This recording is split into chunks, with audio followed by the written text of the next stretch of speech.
Hello everyone, John from Western Maine Defensive Tactics. We're up at camp today, taking a look around at a couple of different things. And what you see before you is the frame and, basically rolling frame of the KZ750 twin that I'm working on that you've seen the engine apart.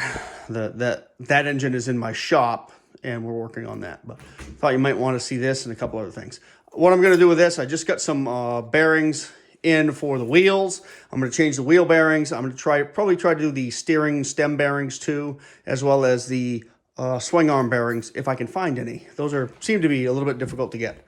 But this is the KZ750 parts bike. I've been tearing parts off that. This bike I'm probably going to turn to a runner too. Maybe strip it down a little bit. You can see I've been taking some parts off it for my primary KZ. And I don't know. We'll see how that goes. But anyway, so I mentioned in a video last week, I wanted to say it's on the Petcock video, that I bought another bike. And right here, you'll see a KZ1000. This is a KZ LTD 1000. But you'll also see another bike right here. I didn't buy one bike, I bought two. A KZ 1000 CSR. So I bought two new to me bikes. These bikes both are in good shape. They reportedly run pretty well. I'm going to charge a battery and crank them over and see what kind of condition they're in. Owned by a local mechanic, kind of a KZ connoisseur, and he offered me either of these at a really good price. And I decided, well, I'm going to take them both because I couldn't decide which one I liked. Originally, I thought the black one was going to be the one I really liked, as far as, it's a little bit rougher around the edges. It is not rough at all. There's no rust on these bikes. But then I just got sitting on it, and I found the LTD a little bit more comfortable, mainly because of the bars. And the first thing I looked at on this bike was the bars, and said, oh, those bars have got to go. But then I sat on it and said, the angle on these is a little bit better than my 750 LTD. So the plan was buy both, do some work on it, on one of them, and sell it.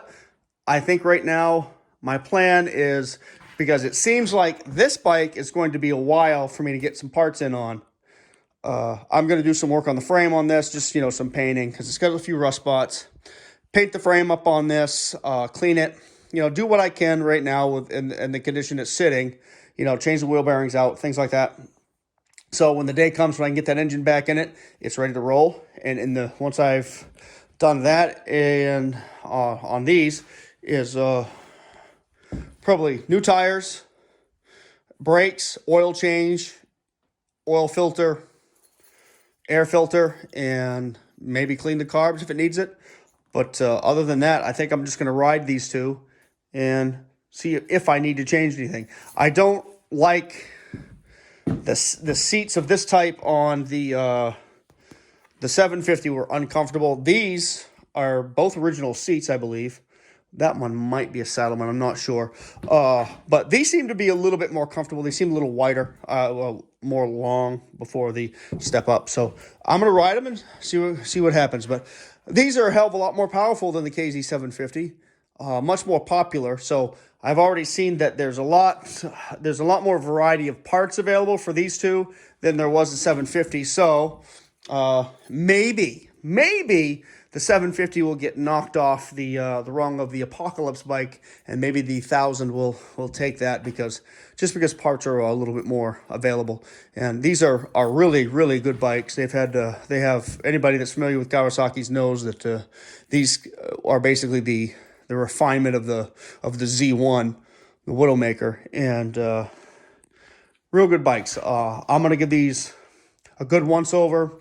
I've got a manual on the way. Of course, these are both chain drive rather than belt drive, which kind of makes me happy. What attracted me to this one was the spoke wheels rather than the mags, for doing a little dirt road stuff.